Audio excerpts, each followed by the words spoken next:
2003 से चल रहा है, हमने झंडा झुकाया नहीं। इस परियोजना के खिलाफ हम तब से लड़ रहे हैं, लड़ते रहे हैं, लड़ते रहेंगे। और अभी चोपड़ा साहब ने कहा, तो अब कोई संदेह की गुंजाइश है ही नहीं, कोई शक नहीं, कोई शुबा नहीं, कोई हमको भ्रम नहीं है। अब बिल्कुल साबित हो गया है। कल की प्रेस कॉन्फ्रेंस में हमने जो है एक पेपर रिलीज किया, एक पेपर जो हमको कॉमरेड भरत सिंह जी कहीं से लेकर के आए थे, उनका धन्यवाद कि वो पेपर लेकर के आए। भले वो डॉक्यूमेंट पहले भी मौजूद था, लेकिन हमारे से मिस हो गया था। LNT वाले जो है, उनके वकील का मुझको या किसी का संदेश आया था कि वो डॉक्यूमेंट आपको देना चाहते हैं, इसके अलावा भी उनके पास मटेरियल है, वो भी हमको देना चाहते हैं। और लोगों के भी फोन आ रहे हैं जिनके पास ऐसे डॉक्यूमेंट्स हैं जो साबित करते हैं कि हमारे यहाँ जो जोशीमठ डूब रहा है, उसके लिए अगर कोई जिम्मेदार है तो सिर्फ और सिर्फ ये तपोवन विष्णु घाट परियोजना बनाने वाली NTPC जिम्मेदार है। हमने तो कहा, कल पत्रकार पूछ रहे थे मुझसे, अरे मैंने कहा तो कोयले की दलाली करते थे, कोयले की दलाली में मुंह काला करने वाली NTPC यहाँ पानी के जरिए हमको डुबाने आई। इनको अनुभव नहीं था इस परियोजना बनाने का, ये तो जानते ही नहीं थे। और ये बात अब सारे वैज्ञानिक कहने लगे हैं। और आज तो और दुखद जिस बात की मैं आशंका व्यक्त कर रहा था, जिसको मैं कह रहा था, जिसके बारे में मेरे लिए कहा जा रहा है ऊपर तक, अभी तो एक संवाददाता कह रहे थे इंटरनेशनल चैनल के, ये सतीश जी बच करके रहिए, अब तो आप निगाहों में आ गए। और हमने कहा हम बहुत दिनों से लोगों की निगाहों के कांटे हैं, कोई नई बात नहीं है। तो जो बात मैं आपको कह रहा था, लोग कह रहे थे बहुत डरा रहा तुम सतीश, सबको ये भ्रम फैला रहा है, तो अब तो मैं नहीं कह रहा हूं भाई, इसरो तो मेरा नहीं है। क्या इसरो का संस्थापक मैं हूं उसका डायरेक्टर नहीं। इसरो का कहना है, उन्होंने सैटेलाइट पिक्चर्स के जरिए देख लिया है। क्या कह रहे हैं वो कह रहे हैं कि पहले 6 महीने में, यानी कि नवंबर, दिसंबर, जनवरी, फरवरी, मार्च, अप्रैल के महीनों में, उन महीनों में 9 सेंटीमीटर, कितना 9 सेंटीमीटर, कितना होता है 9 सेंटीमीटर? 9 सेंटीमीटर सब्सिडियंस हुआ है, 9 सेंटीमीटर जमीन धसी है सिर्फ 9 महीने में।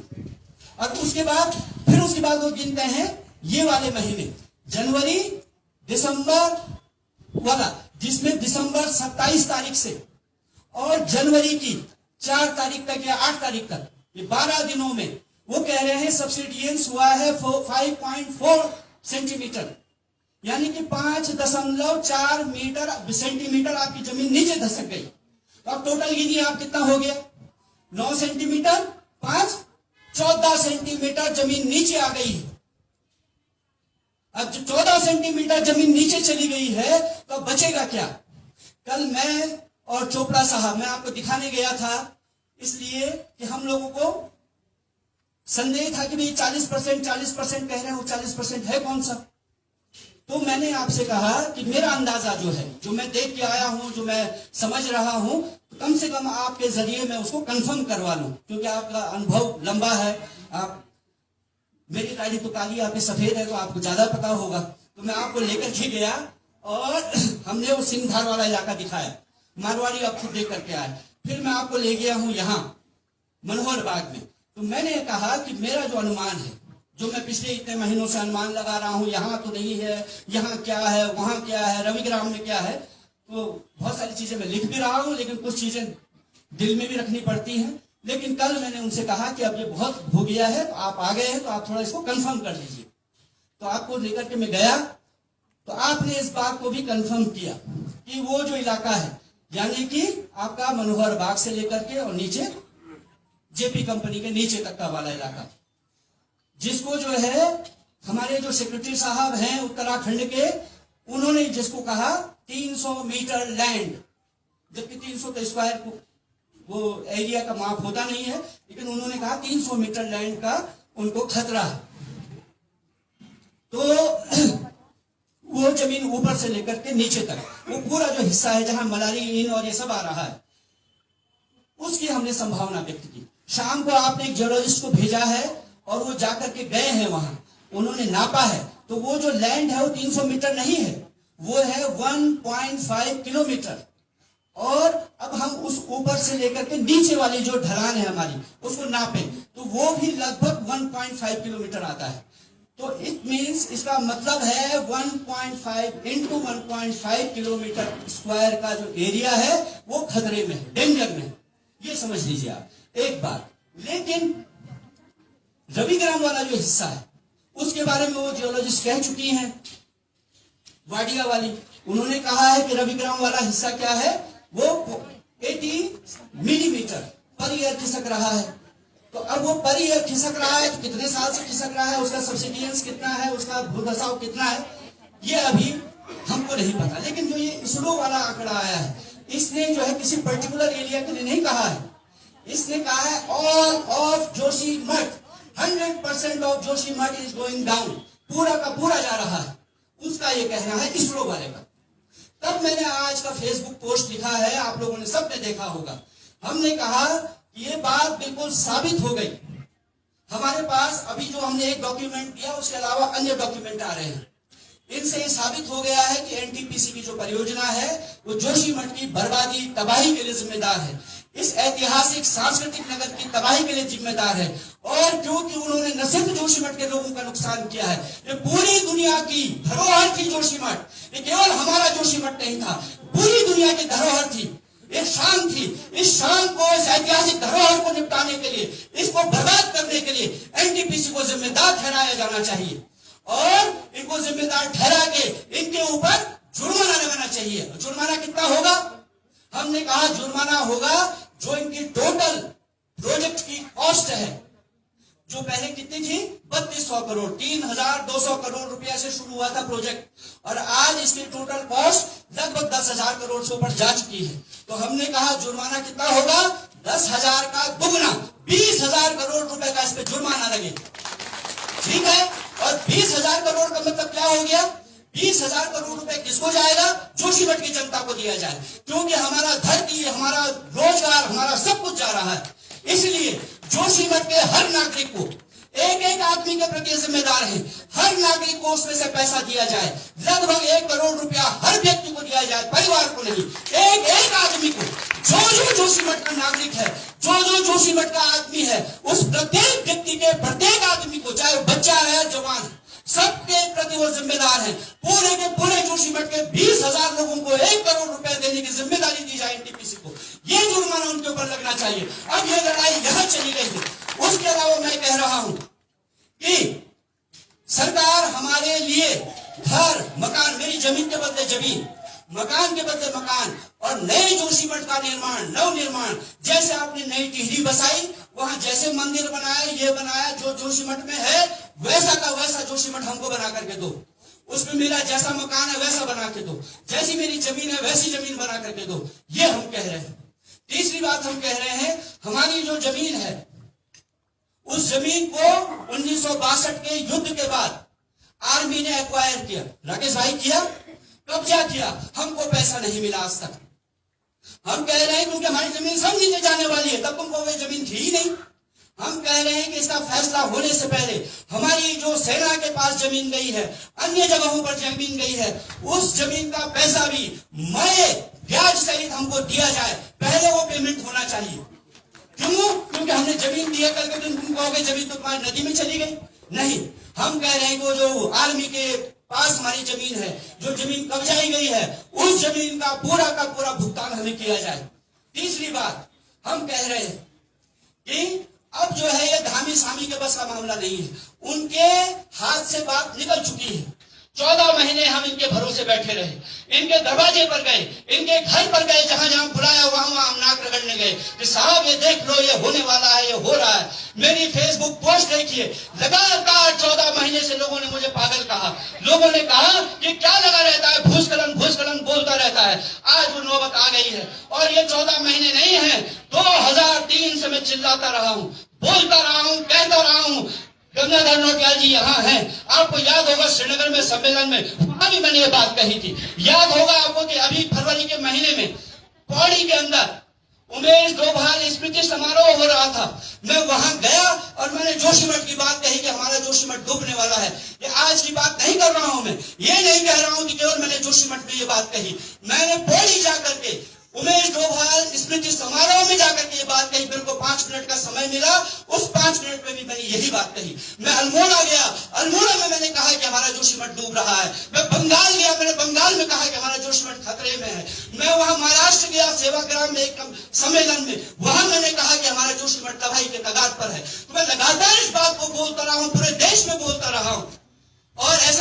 ये मत समझिए कि लोग सुनते नहीं हैं, लोग सुनते हैं। मैं वहां गया जब बंगाल में, तो वहां सुंदरवन डेल्टा में मैं घूम रहा था।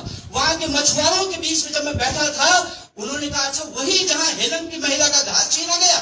मैंने कहा वही, मैं वहीं से आया हूं जहां उस महिला का घास छीना गया था। तो ये बात जो है आप ये मत समझिए, आज के दिन सोशल मीडिया का जमाना है, लोग दूर दूर तक जाते हैं। मैं धारचूला में था, वहां जो जल विद्युत परियोजना में काम करने वाले मजदूर हैं, हमारी यूनियन के लोग हैं, वो लोग जो गांव में रहते हैं, कह रहे थे अच्छा आप वही अब्दुल सकीन है ना जो हेलन वाली महिला के साथ खड़े थे? मैंने कहा बिल्कुल, वो हेलन वाली महिला भी इसी जल विद्युत परियोजना से पीड़ित थी और हम भी उसी जल विद्युत परियोजना से पीड़ित हैं। तो तब हम कहना चाहते हैं कि अब ये धामी साहब के बस की बात नहीं है, धामी साहब से नहीं होगा। इसलिए हमने मांग की है कि अब प्रधानमंत्री इसको अपने हाथ में लीजिए, पीएमओ इसको अपने हाथ में ले और केंद्रीय स्तर पर एक हाई पावर कमेटी बने और उस कमेटी में हमको भी शामिल करें और तब नए जोशीमठ के निर्माण का जो पूरा खाका है, ये ऐसा वाला नहीं जैसे वहां बद्रीनाथ में ये पूरा उजाड़ दे रहे हैं, वैसा वाला नहीं। हमारा परंपरागत जो बना रहे, 100 साल तक चले, ऐसी जमीन देखी जाए, वहां जोशीमठ बने, सुंदर जोशीमठ बने। वो टिहरी वाला जैसा नहीं कि नई टिहरी में लोगों ने कमरे के अंदर बाद में पैर रखा और कमरे के अंदर दरारें बहने आने लगी, वैसा वाला नहीं चाहिए। वो खाया पिया खाने पीने वाला जैसा नई टिहरी बसाया गया लूट के दम पर, वैसा नहीं।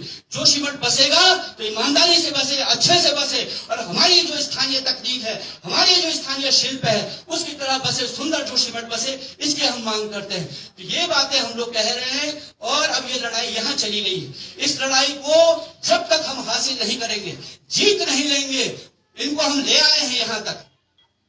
अभी बहुत सारी बातें जो मैं बता ले रहा हूं कि क्या क्या चल रहा है, कुछ चीजें जो है बताई नहीं जा सकती, वो है। तो आप लड़ाई की जीत के बिल्कुल करीब हैं, ये होने वाला है और अन्यथा आप सब चीज से वंचित होने वाले हैं। इसरो ने कह दिया, फिर नहीं कहना कि अब्दुल सती ने बोला नहीं था, बोला था। 2003, 4, 5, 18 साल से बोला है, फिर बोल रहा हूं, मेरी चेतावनी है। जो लोग मेरी बात सुन रहे हैं, जोशीमठ में जो सारा ये सब चल रहा है, अरे अपनी मातृभूमि से गद्दारी मत करो, अरे अपनी जन्मभूमि से गद्दारी मत करो।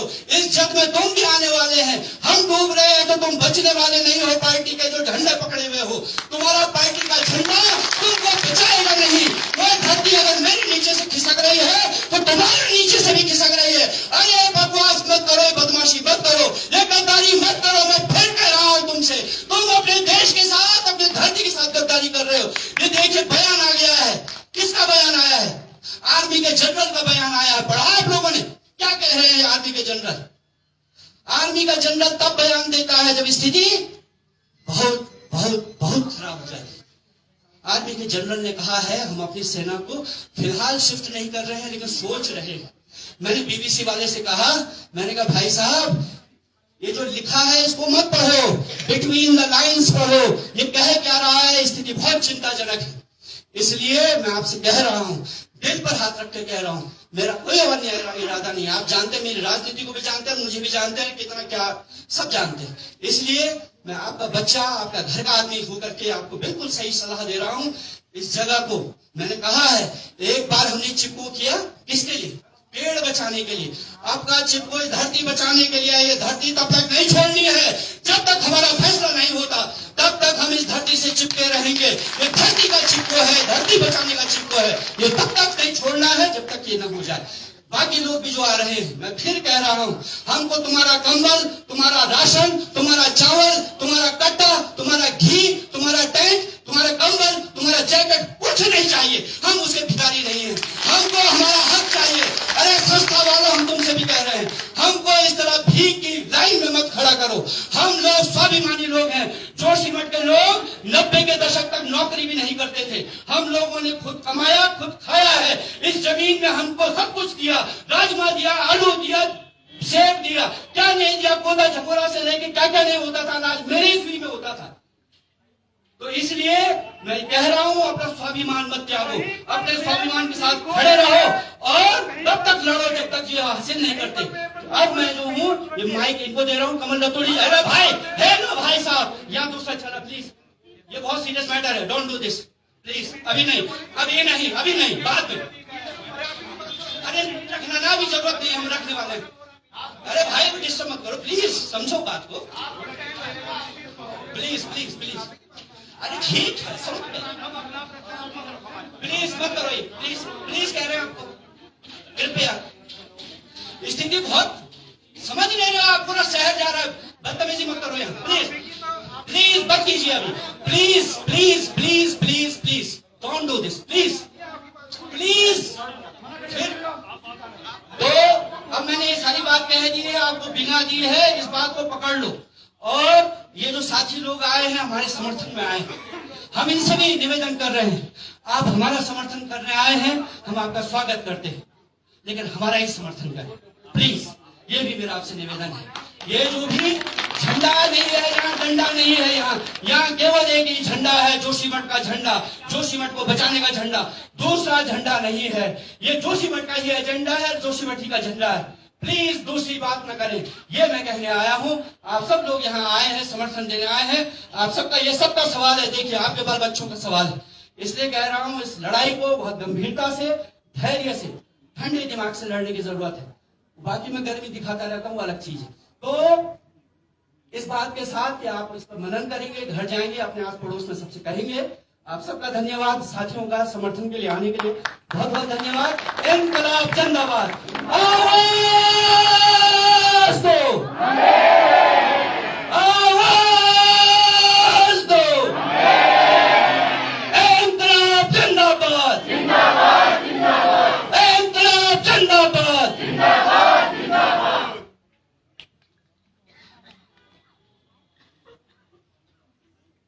और विस्तार से